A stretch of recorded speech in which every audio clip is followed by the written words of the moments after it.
I just want to share this, and I'm a little nervous, so bear with me. I remember one night when Josh was an infant, sitting in a rocking chair in his room at 3 in the morning, rocking him back to sleep, and in that moment, I had a realization. One day, this kid's going to grow up, which made me panic. I wasn't ready. I love this little kid, even though I was still getting used to his name. I mean, Josh, Justin, Jason, I called him everything. Which, it took me a while to finally figure it out.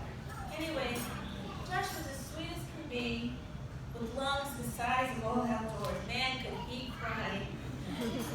That was, and the future was a long way off. After all, he hadn't even learned to walk, and don't get me started on potty training.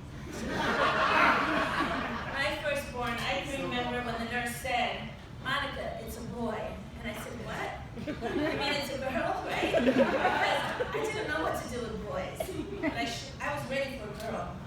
Anyway, back then we didn't know what we were going to have ahead of time. It was the dark ages.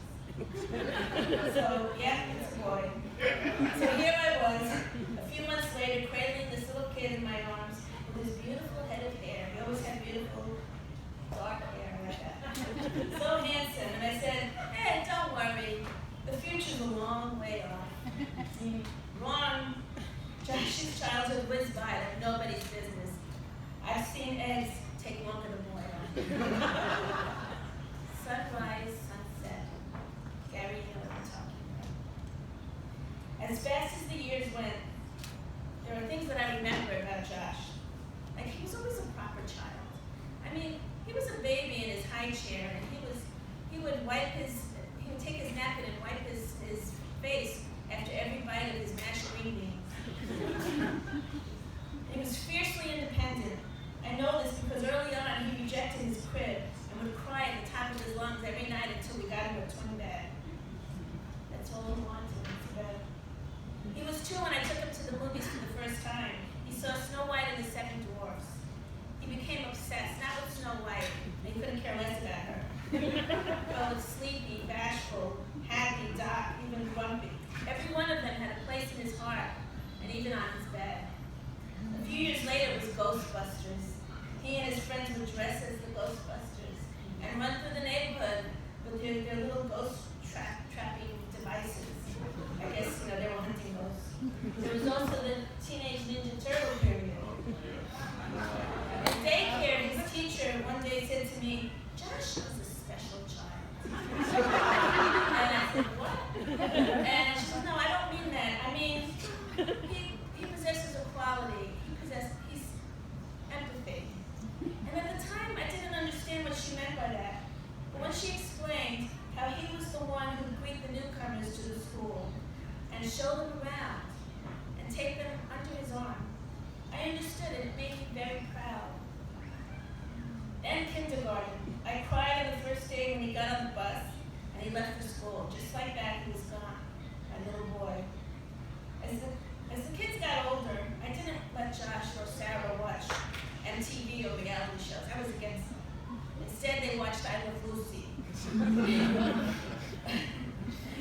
And he also watched Cary Grant movies. He became a big fan of Cary Grant and Abbott and Costello. I actually wondered if he would make it through college, but against all odds, he did.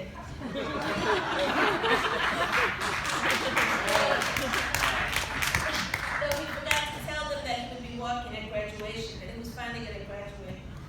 So I had to do it for him. After college, there were a few years of uncertainty, meaning he had no idea what he was going to do with his life, and neither did I. We wondered if he would amount to anything. But I'm happy to say he figured it out, and here we are today. I wish my parents were here to see this. My father would be beaming and toasting his grandson. He'd be so proud. My mother would want to dance with Josh, her only grandson. Sadly, they never got a chance to see Josh or Sarah grow up. I wish Leah and Cy were here too. Leah would be here, making sure everything was in order. She'd have gotten that glass way ahead of time. And we'd know where we were having breakfast. Cy would be cracking jokes and telling Josh how lucky he was to have Merina at his side. There are photos of our parents. Since they couldn't be here, I wanted them to be here in spirit. So Gary's parents and my parents and Danny's mother, Carmen, who passed away a few years ago. You can all, they're up in the hallway, and I hope you'll take a little look to stop by and say hello to them, because I know they're here with us tonight.